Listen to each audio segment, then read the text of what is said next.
Welcome to the Spaghetti Wall podcast, where we dive into life. Both the messy parts and the moments of joy, and everything in between. I'm Jason Wilcox, licensed clinical social worker. And I'm Dr. Tansei Lee, a licensed clinical psychologist. Today's podcast is about self-abandonment in relationships, how you can identify if you're doing it, and the ways it negatively impacts your sense of self-worth and the relationship. Yeah, this is a huge issue. I've seen it with quite a few couples I've worked with where someone lets go of their own self identity or kind of lets go of being true to themselves. There's definitely this trait of people pleasing or fawning or appeasing others and being scared that people will abandon us or reject us should we not kind of mask or should we not give in to what they're wanting. And so sometimes we're not even sure that we're self-abandoning. Sometimes when I use the word with individuals I'm working with, they go, "Oh, I didn't realize I was doing that. I was so focused on just like not making this person mad or trying to keep the harmony and the peace." Yeah, so that would be a good way to know if you are self abandonment, then, would it? Is kind of recognizing, am I trying to not be me so that the other person stays happy? Yes, precisely. So it is exactly when you're muting yourself, when you feel like you have to tamper down your own genuine personality to pacify the other person. And where is there like a boundary in this at all? Because I'm like thinking about some people who maybe they are loud at times and they just recognize, oh, I'm kind of loud and I just need to quiet sometimes because it's maybe my partner has a headache. So what's the difference between like self-abandonment and where we're just being polite to somebody else? Yeah, I think it's when it starts to eat away at your sense of self in the world. So I think it happens very slowly and insidiously, where over time there's this like underlying feeling of, yeah, I just need to keep muting myself a little bit more, a little bit more, a little bit more. And then as time goes by, you start to feel some sense of resentment, depression, like you don't have space in the relationship. This world is like all about, I had a client say, it's like my partner's show, my partner's world, and I'm just like a supporting actor. And so these are the ways you can start to see, but a lot of times it takes a while to wear away at your sense of self. Yeah, that's what I've noticed. The ones that I've seen that are kind of the most significant, normally the people say things like, I just wish we could go and do these other things. I wish that I could just go and take off and do this thing. And I'll ask the question of like, well, why can't you? And they'll say, well, my partner, well, my partner. And it's revelationary for them when they realize that, well, you have that choice. You can go do those things. Like, one I'm thinking of right now where her partner, it was always every weekend, every free moment they had, it was all about going out in a big group of people and drinking. And she was just really tired of it. Once in a while, she was okay with it, but she was just like, I'm sick of that. I just want to go and have some quiet nights. I want to go to do a variety of other things, but I can't. And the answer of why she can't was my partner. And for her, why was she placating? Why was she being complicit? Yeah, and just came down to the fact of his personality was pretty strong. And Mm. so if she tried to say, hey, let's not, the next thing is she would be put down or made to feel like she's dumb if she doesn't go do it, or, some kind of negative trait would be attributed to her for not doing whatever it is he wanted to do. So she Hmm. would have to give up self. So you make a really good point. Sometimes it's not that we're wanting to do this for the sake of peace. Sometimes we have very dominant personalities in our life where they do steamboat us. But going back to your question, Jason, about like where's the boundary? Where are the limits? When does this become an issue? And it would be when you start to feel like it isn't balanced, that it's very lopsided in the relationship and you're not really getting to show up the way you want. Yeah. And I think it's important to understand why this is so significant. I asked the question earlier of what's the consequences of it. And the things that I've seen in people is they start feeling resentment sometimes. Sometimes they start feeling really down or depleted. Life just starts losing some of its flavor. They just can't be themselves. So you got to always be showing up as this other person that's not true to self. And that takes a tremendous amount of energy. I think it also doesn't feel good when you believe that I'm married to a narcissist or I'm married to someone who's very selfish and self-centered. Sometimes I do challenge the individual to go, have you challenged that? In what ways have you tried to show up? Is there some passive aggressiveness to the way you're coping with your partner being so excitatory about their wants, their needs, their desire, and interests? So I do think that it's important to communicate these things and how they're impacting you. And if to examine, am I being a passive actor in meeting my unmet needs or doing things that genuinely I like to pursue? Yeah, it's interesting. I was talking to our daughter right before this podcast, and I told her what topic we're doing. And the first thing she said is, oh, yeah, when people go and just abandon themselves to try to be something for somebody else. And in her mind, she didn't even think about a partner creating the space where they're domineering over the person to force them to try to be someone else. She immediately just went to individuals that do it to themselves because of their own filters of seeing how they feel like they have to be in the relationship. So they change themselves and abandon themselves to be in a relationship when nobody's done it. So it's Yes. a great point you're bringing up of, are you being assertive? Are you saying, hey, actually, I don't want to do this thing, or hey, I really want to go do this thing, or this is how I like to live my life. Oh, yeah. Great point. For some folks, I would say who are more neurospicy, there are preconceived notions of how we need to be and what this like self imposed expectation is of us in the world. And yes, we sometimes self abandon to mass and to perform or be performative because we think that's the way we need to be. So I think that's a great point in that can you examine if you have these preconceived notions, if you are masking in these situations, if you feel you're needing to perform, and if it's self-imposed. So what do people do about it if they find they are self-abandoning or already knew they were self-abandoning and don't know what to do about it? The way I approach this in therapy, and of course everyone's different when it comes to approaches or modality, is I talk about the grief of how they feel what's been lost because they've self-abandoned. And usually that takes time. I work very slow with the nervous system. And so sometimes there's denial, sometimes there's anger, sometimes there's bargaining, right? And so we go through identifying these feelings. They're not always linear, but usually when they show up, I would name it for my client. I said, that sounds like you're really angry about that. Or can you notice that you're bargaining here about like, oh, okay, well, what if I do this? And okay, right, thinking through there. And then we get to this place of acceptance. And that's when I start to move through value directed actions. We start to go, if you were not to self abandon in this particular and specific situation, what would that actually look like? And it takes a lot of pushing the envelope a little bit because sometimes there's that need to cope and self protect because there's a fear behind not self abandoning. So yeah, that's the way I kind of work with my clients when we've identified that this is a thing that's happening that's causing some suffering or some unhappiness, depression, anxiety in their life. Is just processing the grief of it. Nice. That sounds like a great approach. And it's interesting. I don't think we established this well earlier, but it's interesting because a really healthy, strong relationship, you're going to find that both people have not self-abandoned, right?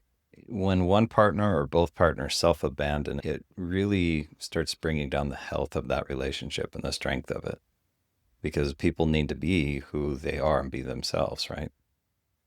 I know for me, some of the things I do, it depends on the circumstances, on what approach I take with somebody, if this is the situation. But normally we start working on how do you be assertive and be assertive for your self-interest in the relationship. This doesn't mean, assertive doesn't mean overbearing or domineering.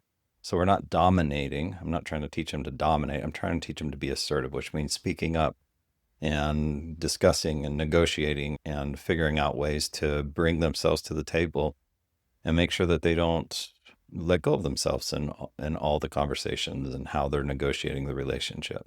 And as we do that, normally what happens is if there's those negative core beliefs we talked about on all the other episodes, which again, if you're new just listening to this episode, I'd always encourage you to go listen to the ones that explain what it is.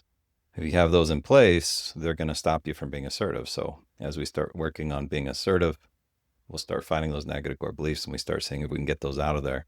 And normally as we do that, people start finding it's really easy to be assertive.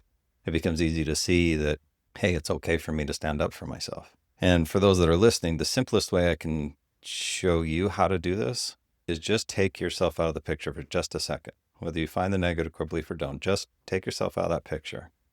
And just think of like your best friend or your sibling or your child, and there they are in a relationship, and their partner is saying, we're going to go to this huge party tonight. And your friend, let's just say their name's John, their partner, let's say is Stacy. Stacy wants to go to this party, and your best friend John doesn't want to go. So John comes and tells you about this, and John's like, I don't know what to do. I can't speak up because they get upset at me. What would be the advice you would tell your friend? In other words, what you're doing is you're putting your friend in your spot of whatever's going on when you're self-abandoning, and just ask yourself, what would be the advice you'd give your friend, your kid, your brother, sister, your mom, whoever that you love dearly? What would be the advice you'd give them in that moment? Normally, you're going to start seeing past the filters that your own brain does and see that it's okay for you to stand up for your voice. Yeah, I think you make a great point, Jason. And I would say back to your first statement about like a healthy relationship, you're not a self-abandoning. I would add a caveat to that because I think as humans, we all want to be accepted. We all want to feel like we belong and fit in. And so there's this natural inclination to self-abandon or do our best and to fit into the group. And so it's not that all healthy relations will have zero of this behavior, but the less of it and the more you talk about it and express moments where you feel you need to, the stronger the bond is going to be, the less you are going to feel like you need to perform and be someone else. And the more you're going to show up as yourself, and that deepens the connection, that deepens the coherence and the resonance of how you feel safe, emotionally safe with this person and seen with this person. So again, I want to just emphasize it's not that all good relationships or partners, you're not self abandoning, but the point is when you can notice it and name it, is are there healthy ways of repair and connection and showing up for yourself and also advocating for what truly you need.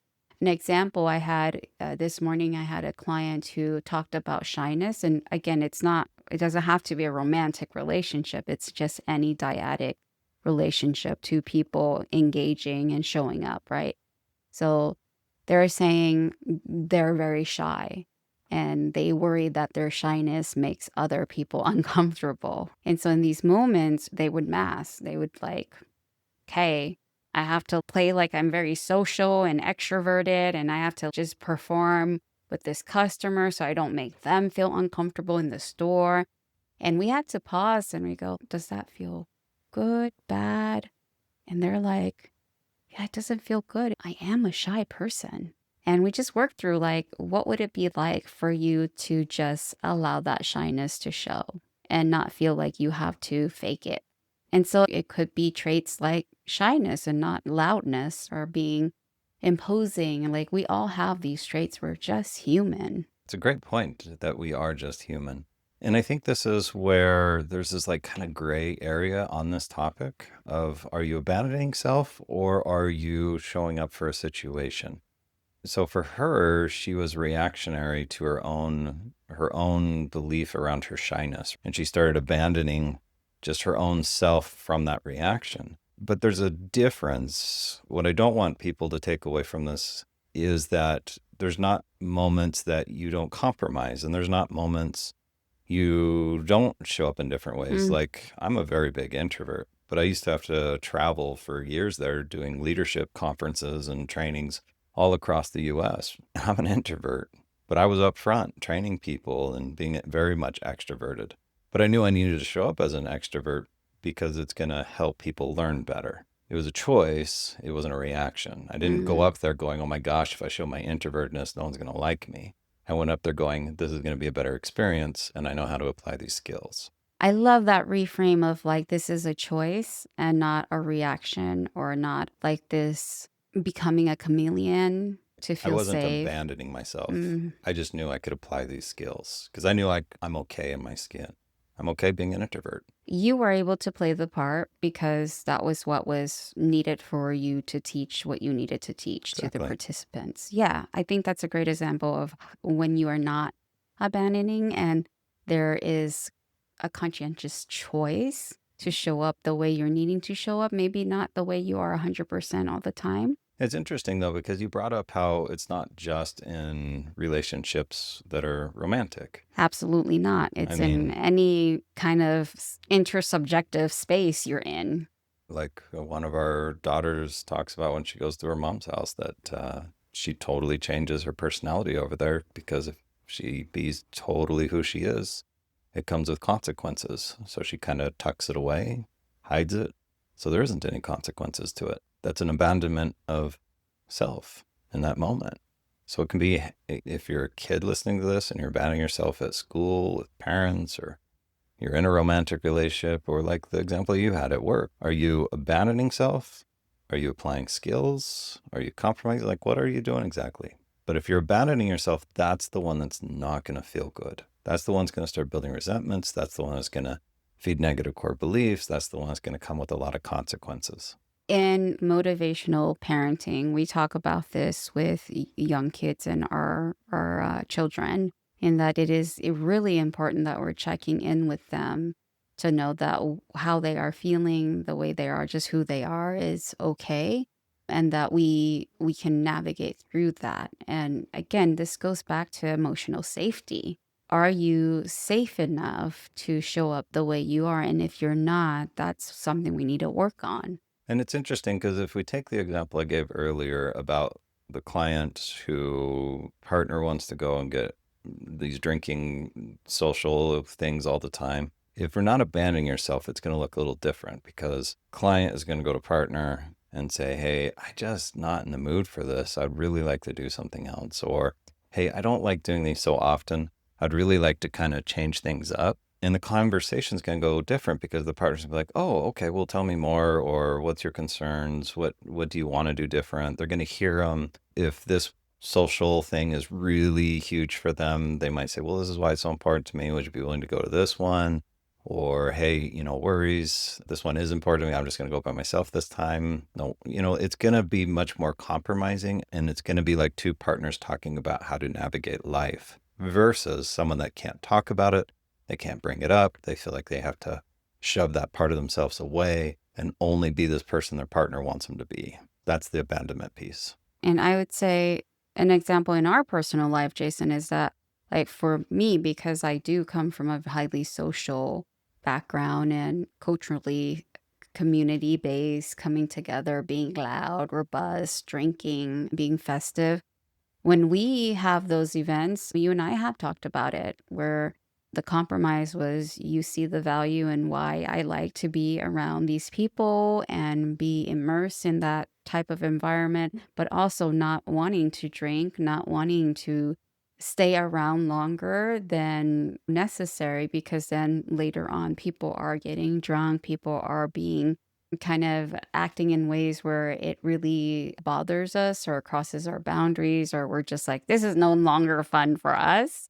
And so we've talked about these things, and you showed me how you felt. And we did find a compromise of, yeah, you're not going to not show up. You're going to show up with me. And once we've engaged and connected and bonded and created some experiences and memories with these folks that I truly love and care about and we're ready to leave, we're going to leave. Yeah, we find ways to still honor ourselves. So what would you say for an individual where their partners are really aggressive and shutting them down and steamboating them? Like, what would you do in that situation? Be assertive. And for those that don't know what assertive means that I'm not going to try to bulldoze over the other person, but I'm not also going to let them bulldoze over me.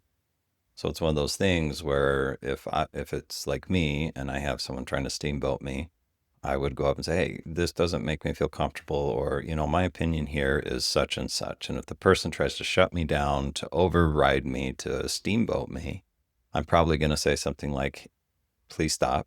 This doesn't feel good. Or I'm going to say, at this point, it feels like you're trying to override me. So I'm going to just point out what's happening. That's assertive. I'm not being aggressive. I'm not trying to run them down. I'm just pointing out what's happening. If they get too aggressive, that's where I'm going to do the first skill I teach all couples is it's time to pause.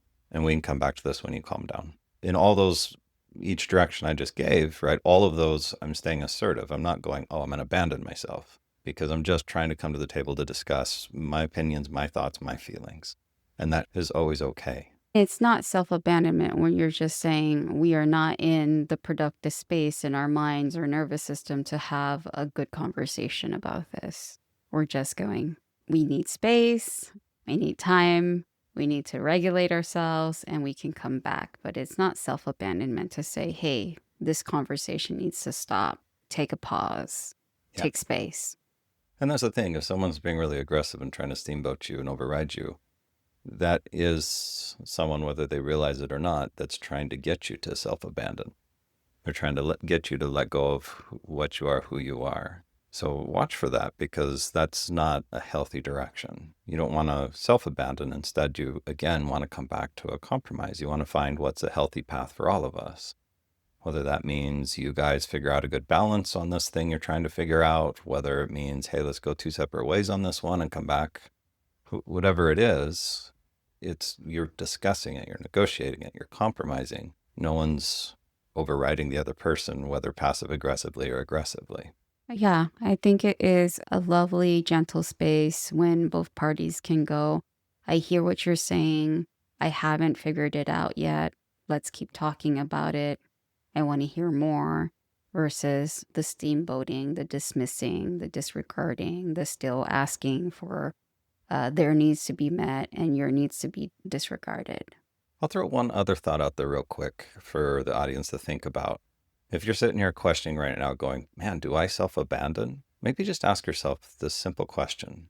If you had a magic wand and you could use it however you wanted in your relationship, in your life, with what's going on, what would you change? If you find that you would change quite a few things pretty dramatically, there's a chance that you've really self-abandoned and you've let go of what's really important, where your values are. You're not aligning yourself to them, and you're probably not feeling so good inside.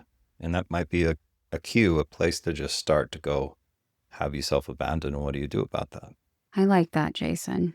If you guys found this helpful, please share with a friend who might benefit from just reflecting on self-abandonment. Always check us out on our social media sites. We're on all the main ones, again, Spaghetti Wall. And you can also check us out with our main company, Avid Counseling Services, at avidcounseling.org.